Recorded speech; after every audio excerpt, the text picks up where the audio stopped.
স্কুলের হয়তো কোনো বন্ধু সে পড়া করে বেরিয়ে যাচ্ছে, সে কোনো না কোনো ভাবে সে টপ করে যাচ্ছে, বাট তুমি পাচ্ছ না। তুমি পড়ছো, তুমি ওর মতনই এফোর্ট দিচ্ছ, তুমি ওর মতনই খাচ্ছ, কিন্তু নেট রেজাল্ট জিরো।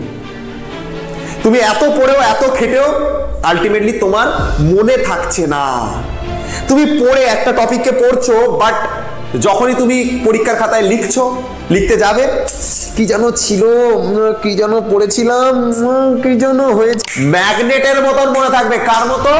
ম্যাগনেট। পুরো ব্রেন হবে সালা চুম্বকের মতো, যা পড়বে টেনে নেবে, বইতে যা পড়ো ভাট করে ব্রেনে টেনে নেবে, পুরো চুম্বক হয়ে যাবে মাথা। আমি যদি ইতিহাসের অনেকগুলো সাল তোমার কাছে বলে দিই, তুমি পরপর মনে রাখতে পারবে না, কারণ আমাদের ব্রেন চট করে কোনো নাম্বারকে মনে রাখতে পারে না, কোনো মানে ডেটা, কোনো মানে নাম থাকছে, কেউ ইয়ার্কি মারছে সেটা মনে থাকছে।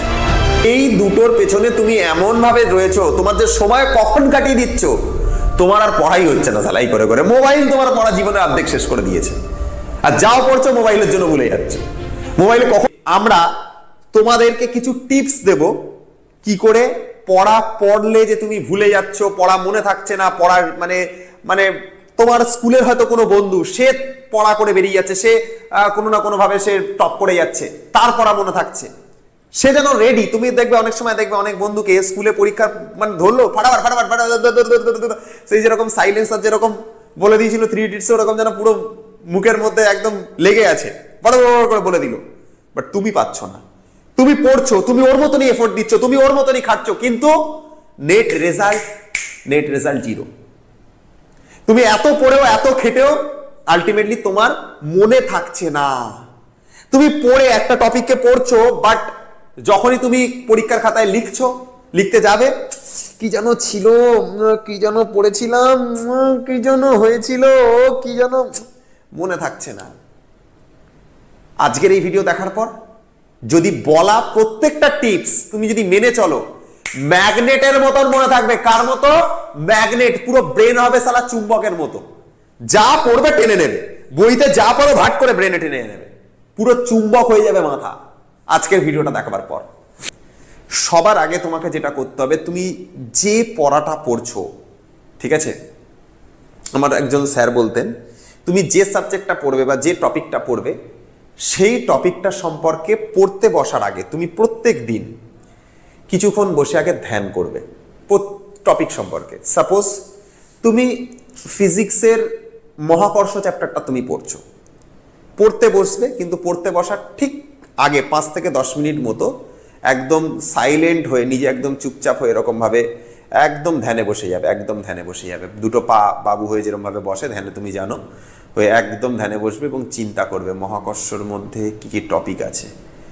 এবার তুমি চিন্তা করে নিলে, তোমার চিন্তা করা হয়ে গেল, তারপর তুমি বইটা খুলে পড়তে বসো, সেটা নিয়ে একটা সুন্দর স্টোরি বানানোর চেষ্টা করো, একটা গল্পের মতন করে সেটাকে বানাও। ভূগোলের কোনো জিনিস পড়লে সেই ম্যাপ দিয়ে পড়বে, সেটাকে ম্যাপ দিয়ে পড়বে, এবং ম্যাপের মধ্যে কোন নদী কোথা দিয়ে গেছে, কোন জঙ্গল রয়েছে, কোথায় কোথায় তোমার পাহাড় রয়েছে, সেগুলোকে একটা স্টোরির মতন করে, একটা গল্পের ছলে সেটাকে তুমি মনে রাখতে পারবে। প্রথম টিপস, যেটা আমরা পড়বো সেটা আগে ধ্যান করে নেবো, এটা হচ্ছে টিপস নাম্বার 1।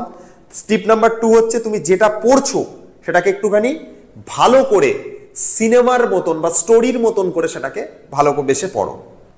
2 নাম্বার হলো, 3 নাম্বার কথা আমি বলবো, যে টপিকটা তুমি শিখছো সেই টপিকটা তুমি কাউকে শেখাও।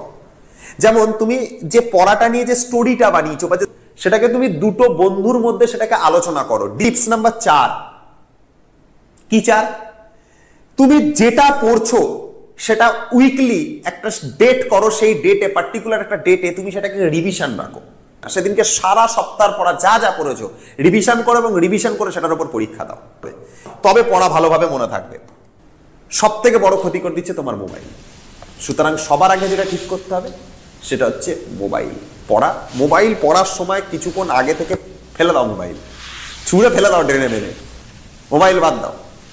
মোবাইল সকালবেলা উঠে জাস্ট 5 মিনিটের জন্য জাস্ট খালি খুলে দেখবে কটা টাইম বাজে, কি পড়া পড়বা, আর প্ল্যানিংটা একবার যদি মোবাইলে থাকে বা কোনো ভিডিও দেখার থাকে পড়া রিলেটেড দেখে নেবে, মোবাইল ফেলে দাও দিয়ে। এইটা আমি সবসময় বলি স্টুডেন্টদেরকে, অর্ধেক লোক শোনে না। নোট মুখস্থ না, বুঝে মুখস্থ করবে, অনেকদিন মনে থাকবে। স্টোরি বানাবে, সেটাকে শেখাবে কাউকে, আর কাউকে কি করবে, পড়ার সময় মোবাইল, ইন্টারনেট এই সমস্ত জিনিস অফ রাখবে।